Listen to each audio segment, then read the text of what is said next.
السلام علیکم، میں نعمان علی ہاشم اور آپ دیکھ رہے ہیں سوال پہ سوال۔ ناظرین، جنوبی اور مغربی ایشیا کی سیاست ایک ایسے موڑ پر کھڑی ہے جہاں اتحاد خاموشی سے بنتے ہیں مگر نتائج دھماکے سے نکلتے ہیں۔ بھارت اور اسرائیل کے درمیان بڑھتی ہوئی قرابت کوئی نئی بات نہیں، مگر اس بار منظرنامہ مختلف ہے۔ غزہ میں جاری اسرائیلی فوجی کارروائیاں، کشمیر میں بھارتی پالیسیوں پر سختی اور اسی دوران نئی دہلی میں بھارتی اور اسرائیلی وزیر خارجہ کی ملاقات۔ اس ملاقات نے کئی سوالات کھڑے کر دیے ہیں۔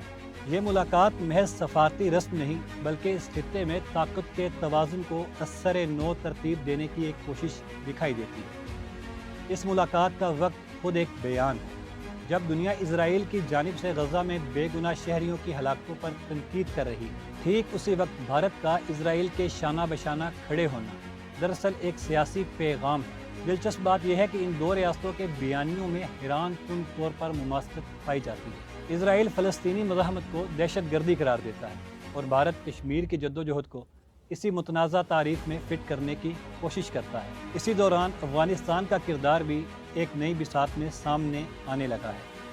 طالبان حکومت کے اندر موجود ایسے گروہ جو TTP یعنی کہ تحریک طالبان پاکستان کے لیے نرم گوشہ رکھتے ہیں، پاکستان مخالف بیانیے کو مذہبی رنگ دینے کی کوشش کر رہے ہیں۔ پاکستانی سیکیورٹی اداروں کی رپورٹس کے مطابق افغان سرزمین سے ہونے والے حملوں میں نہ صرف TTP کو سہولت دستیاب ہے بلکہ بعض افغان حکام کی خاموش حمایت بھی حاصل ہے۔ سوال یہ ہے کہ کیا یہ محض ایک داخلی استحکام ہے یا کسی بڑے علاقائی کھیل کا حصہ؟ بھارت، اسرائیل اور افغانستان میں موجود مخصوص طاقتیں ایک ایسے مشترکہ نقطے پر مل رہی ہیں جہاں پاکستان تنہائی اور دباؤ کا شکار نظر آتا ہے۔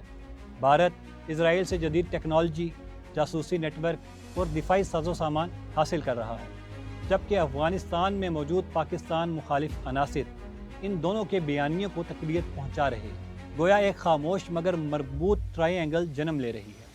اس کا مقصد صرف جغرافیائی نہیں بلکہ نظریاتی بھی ہے۔ مسلمانوں کی مزاحمت کو بدنام کرنا، پاکستان کو علاقائی سطح پر دفاعی پوزیشن میں دھکیلنا اور اسلامی دنیا میں انتشار پیدا کرنا۔ اس کے مقابلے میں پاکستان کا رد عمل مختلف نوعیت کا رہا ہے۔ اسلام آباد نے فلسطین کے حق خود ارادیت اور غزہ میں سیز فائر کی کھل کر حمایت کی ہے۔ افغانستان سے متعدد بار مطالبہ کیا ہے کہ اپنی سرزمین پاکستان مخالف گروہوں کے لیے استعمال نہ ہونے دے۔ تاہم عالمی طاقتوں کی خاموشی اور مسلم دنیا کی تقسیم نے پاکستان کے موقف کو کمزور تو نہیں کیا بلکہ زیادہ واضح بنایا ہے کہ یہ محض سیاسی معاملہ نہیں بلکہ اخلاقی سوال بھی ہے۔ یہاں یہ سمجھنا ضروری ہے کہ یہ کوئی روایتی اتحاد نہیں بلکہ نظریے، جنگی حکمت عملی اور انفارمیشن وارفیئر کا مجموعہ ہے۔ بھارت کشمیر کے ذریعے، اسرائیل فلسطین کے راستے اور کچھ افغان حلقے پاکستان کی مغربی سرحد پر دباؤ بڑھا کر ایک نیا جغرافیائی بحران تشکیل دے رہے ہیں۔ سوال یہ نہیں کہ پاکستان اس دباؤ کا مقابلہ کر سکے گا بلکہ سوال یہ ہے کہ مہذب دنیا کب تک خاموش تماشائی بنی رہے گی۔